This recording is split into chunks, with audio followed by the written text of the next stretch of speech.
नमस्कार विद्यार्थी मित्रांनो, आज जिल्हा परिषद प्राथमिक शाळा पाटोदा, तालुका अंबाजोगाई, जिल्हा बीड येथे राष्ट्रीय विज्ञान दिन साजरा करण्यात आला। राष्ट्रीय विज्ञान दिनाच्या दिवशी विद्यार्थ्यांनी वेगवेगळे प्रयोग सादर केलेले आहेत। Doctor APJ Abdul Kalam science लॅबमध्ये विद्यार्थ्यांनी वेगवेगळ्या प्रयोगाची साहित्याचे निरीक्षण केले, हाताळले आणि वेगवेगळे प्रयोगसुद्धा त्यांनी केलेले आहेत। या डॉक्टर APJ अब्दुल कलाम या सायन्स लॅबमध्ये विद्यार्थ्यांनी प्रत्यक्षात सर्व साहित्य पाहिले व हाताळले। तसेच त्यांनी वेगवेगळ्या प्रयोगाच्या माध्यमातूनही आजचा विज्ञान दिन साजरा केलेला आहे। या विज्ञान दिनाच्या दिवशी विद्यार्थ्यांनी अतिशय उत्सुकतेने वेगवेगळे प्रयोग सादर केले आणि एक वैज्ञानिक दृष्टिकोन त्यांच्या मनामध्ये जपण्यासाठी हा राष्ट्रीय विज्ञान दिन अतिशय उत्साहाने शाळेमध्ये पार पडला आहे। साधे सोपे घरगुती साहित्य वापरून विद्यार्थ्यांनी वेगवेगळे प्रयोग सादर केले।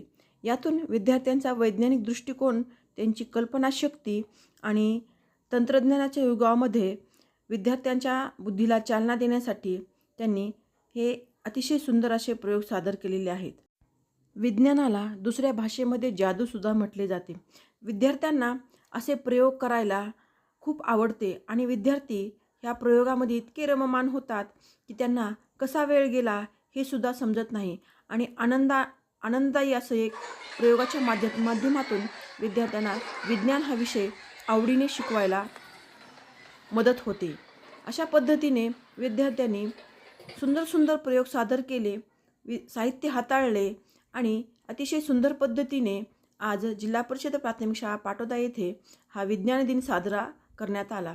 विद्यार्थ्यांनी, शाळेतील सर्व विद्यार्थ्यांनी प्रयोगाचे निरीक्षणसुद्धा केले आणि अशा माध्यमातून CV रमण यांच्या कार्यप्रित्यर्थ आजचा विज्ञान दिन अतिशय उत्साहाने, आनंदाने पार पडण्यात आला आहे। यामध्ये नमस्कार, आम्ही इयत्ता 7वीच्या मुलींनी ज्वालामुखीचा प्रयोग केलेला आहे।